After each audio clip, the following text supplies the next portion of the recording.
દરરોજ સાંજે 6 વાગે પ્રસારિત થતા 1:47 ન્યૂઝ AK47 ન્યૂઝમાં કાવેરી ચાવડાના નમસ્કાર। હવે જોઈએ આજના મુખ્ય સમાચારો।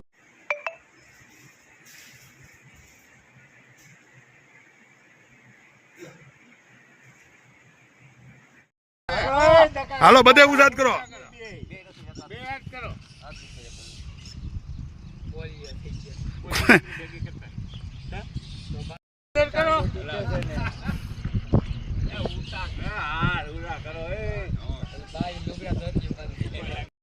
પાછા ઉજાત।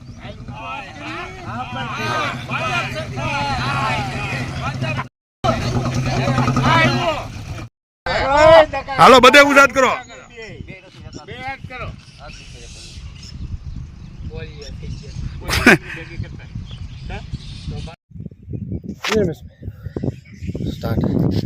મારું નામ રમેશભાઈ રામજીભાઈ વગાસિયા ભેસાણ। જુનાગઢ જિલ્લાનું આ ભેસાણ ગામ છે। આ સીતાસી વિધાનસભા છે। અહીંયા અત્યારે ભેસાણ તાલુકાની અંદર ધારાસભ્ય નથી, તીકડે ગ્રામ પંચાયતની બોડી નથી।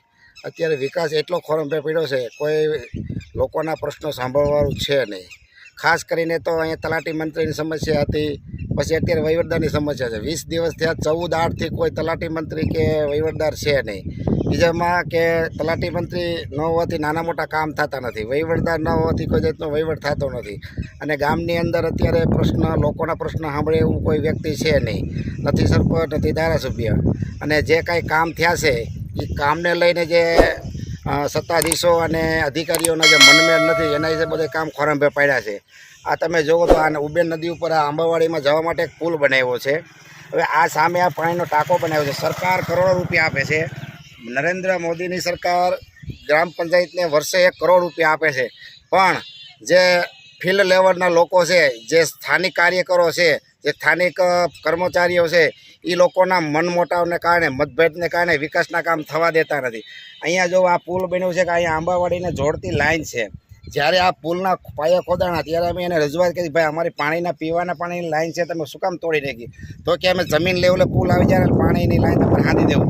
આજે એ લોકો પુલ બનાવીને કમ્પ્લીટ કરીને વી ગયા, પણ હજી લાઈન હાંધી નથી, તમે જોઈ શકો છો। વિશેષમાં કે આ વાસમો એ જો એટલે પાણીની ટાંકી બની છે આ વિસ્તારના પાણી માટે, 2.5 વર્ષથી અહીં ટાંકીને પાણીનું કનેક્શન નથી દેવાનું। તો સરકારના કરોડો રૂપિયા આ લોકો મન ફાવે। દરરોજ સાંજે 6 વાગે પ્રસારિત થતા AK47 ન્યૂઝ અહેવાલ। ભેસાણથી કાસમ હોથીના નમસ્કાર।